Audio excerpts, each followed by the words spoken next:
দেখ দেখ এরকম নির্লজ্জের মতন সিগারেট খেতে খেতে যাচ্ছে। কিছু বললেন আমাকে? না না, আপনার কিছু বলা হয়নি।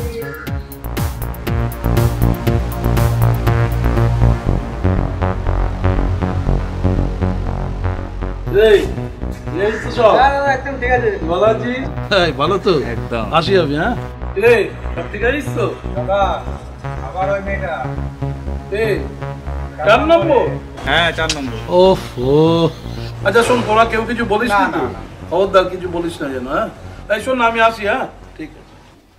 মারে মুড়িটা দিয়ে গেলাম, যদি খেয়ে নিস, না থাকে যেন। হ্যাঁ তোর জন্য কেক এনেছি, খাবি কিন্তু। হ্যাঁ তোমরা এখনই চলে যাবে? হ্যাঁ মা, কত কাজ থাকে জানিস আমাদের।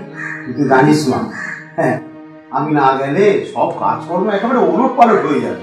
আচ্ছা ঠিক আছে, সাবধানে এসো। হ্যাঁ মা চলো, অনেক দেরি হয়ে গেল। সাবধানে পড়াশোনা করবি। হ্যাঁ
ও দাদা, এখানে কোথায় ছিলে?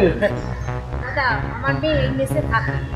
ওই মেয়ের সঙ্গে দেখা করতে এসেছিলাম। আচ্ছা আচ্ছা, ওই রুম নাম্বার 4। হ্যাঁ ওই রোগা করে স্লিম ফিগারের মেয়ে। হ্যাঁ হ্যাঁ, ও আমার মেয়ে, এখানে কলেজে পড়ে। আসলে কি জানেন, মানে এই কলেজটা আমাদের গ্রাম থেকে অনেক দূরে, তাই এখানে থেকেই ও পড়াশোনা করে। আসলে ব্যাপারটা কি জানেন তো, আপনাদের একটা কথা বলি। হ্যাঁ বলুন। আপনি আপনার মেয়েকে ওই গ্রামে রেখেই তার পড়াশোনাটা করান। কেন বলুন তো? না মানে বলছিলাম কি জানেন তো, ওই পাড়ার ছেলেপুলেরা সব বলা বলি করছিল যে ওই ছোট ছোট পোশাক পরে বেরোয়, সিগারেট টানতে টানতে রাস্তা দিয়ে হাঁটাচলা করে। মিথ্যে কথা, আমার মেয়ে কখনোই এই কাজ করতে পারে না।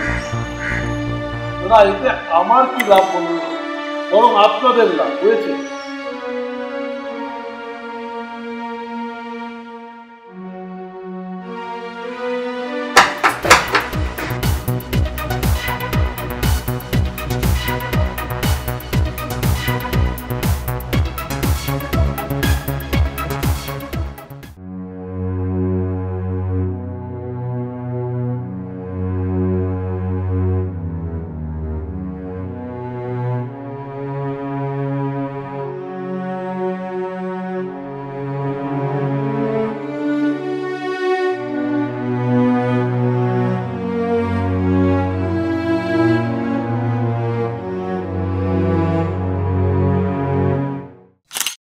সন্তানকে রাখো চোখে, অযথা দিও না স্বাধীনতা, না হলে ভুগবে সারা জীবন সঙ্গে মস্তিষ্কে রক্তক্ষরণ।